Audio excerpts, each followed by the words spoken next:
Professor Ash, ladies and gentlemen, my name is John Deng, Minister without portfolio of Executive Yuan of Taiwan. And I also serve as the trade representative of Taiwan. First of all, I want to thank the Center of Taiwan Studies for giving me this opportunity to attend this workshop in this kind of very thoughtful arrangement. Although I would like very much to be able to attend in person. The new southbound policy is a very important part of this government. And today, I would like to use some time to present to you what this policy is, what's the goal we should achieve, and what kind of advantages that Taiwan has, and also our goal in the future. My presentation will proceed in three parts. First, I will talk about the strategic implication of Taiwan's new southbound policy from the perspective of Taiwan, the region, and international cooperation. Then I will introduce the new southbound policy and how Taiwan can apply and share its soft powers for the welfare of the region. I will also brief you on the accomplishments that new southbound policy so far. And I will end my presentation with a summary of challenges facing Taiwan and some of our proposals for cooperation between Taiwan and Europe. For Taiwan, the new southbound policy represents three major strategic changes. First, the new southbound policy seeks to redefine Taiwan's role in the region and to recognize Taiwan as a member of Southeast Asia. Second, the new southbound policy seeks to strengthen our ties with countries in the region through various cooperations. Third, this policy seeks to diversify Taiwan's economic structure and to tap into momentum of growth in the region. The new southbound policy will contribute public goods to countries of the region in order to create sustained and inclusive growth here. The new southbound policy will seek to transplant the Taiwan model for development to the region, and it will seek to complement the initiatives of other countries such as the Freedom Corridor or the Belt and Road Initiative. In terms of international cooperation, the new southbound policy seeks to deepen strategic cooperation with other countries such that it can be integrated into the Indo-Pacific. It also seeks to facilitate economic cooperation through institutional links and economic exchanges. And this policy also seeks to promote human capital connectivity through people-to-people exchange in tourism and education and skill training. The Asia-Pacific region has been increasing in global importance. Countries in the region have shown rapid economic growth. Indeed, the IMF projects that the average GDP growth of countries in the region will be at 5.4% in 2018, more than the global average of 3.7%. These countries are of great strategic importance to many countries. As such, many countries have policies with respect to the region, such as Korea's New Southern Policy, India's Go Eastward policy, or the U.S. vision in the Indo-Pacific. For Taiwan, this is New Southbound policy. Taiwan's partner countries under this policy include ASEAN countries, South Asian countries, Australia and New Zealand. Those partner countries under this New Southbound policy are very important partners to Taiwan economically. The total trade volume between Taiwan and its partner countries has increased by over 130% over the past 17 years. Taiwan's export to these partner countries amount to $67.4 billion in 2017, accounting for over 21% of Taiwan's total exports. ASEAN countries are a top destination of Taiwan's FDI. Around 10,000 companies from Taiwan have invested up to 100 million. Sorry, I have to correct here. Up to 100 billion US dollars in ASEAN countries, creating up to 4 million jobs.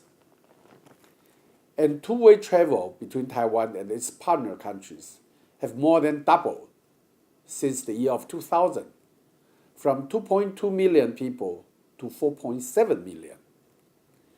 And the total number of flights between Taiwan and partner countries has increased by over 50% over the past 7 years. In past 40 years, Taiwan has developed a number of advantages which are unique to Taiwan. Advantages that I will refer to as soft power. Taiwan's New Southbound policy will be carried out by showcasing Taiwan's soft powers in various industries. For instance, in agriculture, Taiwan has created a support system to help farmers with production, management, sales, and disease control. Taiwan also provides long-term support for agricultural research in breeding, cultivation, and pest control. Taiwan has remarkable achievements in this area with rice, vegetable, fruits, and flowers. We also promote agricultural processing technologies in order to balance agricultural supply and demand, especially during bumper harvest season, so that we can increase added value of agricultural products and the income of farmers. Let me talk about the public health area. Taiwan has been able to provide high-quality, affordable health care. The total health expenditure makes up only 6.6% of our total GDP. And Taiwan's national health insurance system is ranked as one of the best in the world.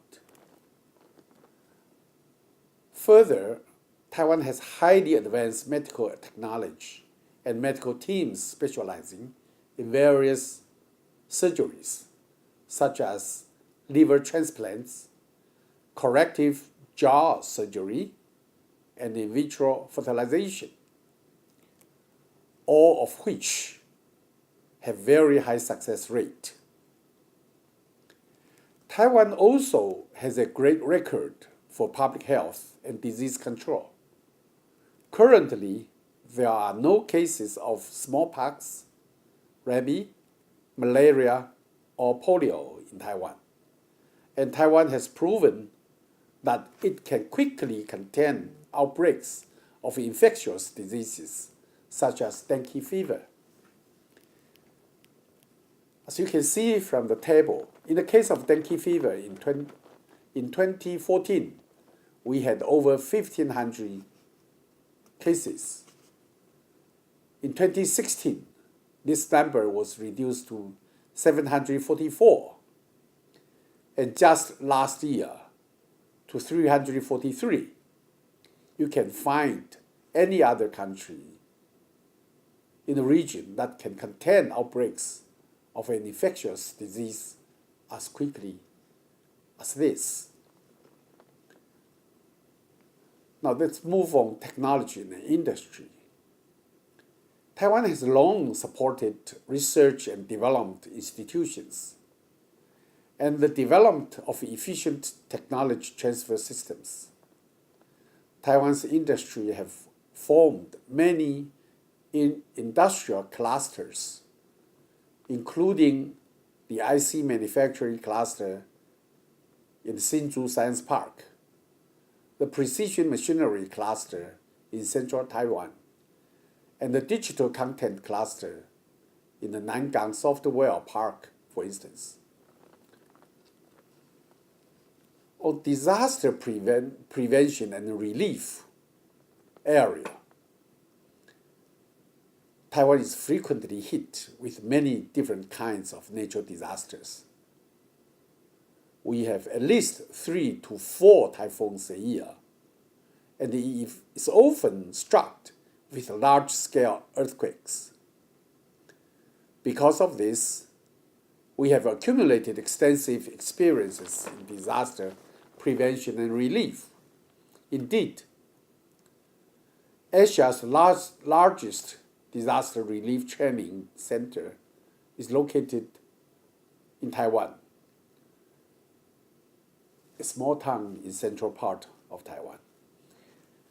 Private charitable organizations in Taiwan have also long engaged in post-disaster reconstruction work, both in Taiwan and abroad. For example, Tzu Chi is well known for providing immediate post-disaster relief to the disaster-stricken area. In education, Taiwan offers high quality yet affordable higher education. As you can see from this table, Taiwan's public and private university tuition fees are much lower compared to other countries. For instance, tuition fees are almost double in Japan and are almost 8 times the cost in the United Kingdom for public universities. Further, Taiwan's vocational schools are highly integrated with industries. Students have more opportunities to find internship, to get on-the-job training and develop their career. On small and medium enterprises, this is a very important part of Taiwan's soft power. SME comprise over 97% of Taiwan's domestic companies. Taiwan's SMEs excel at integrating resources and forming industrial clusters.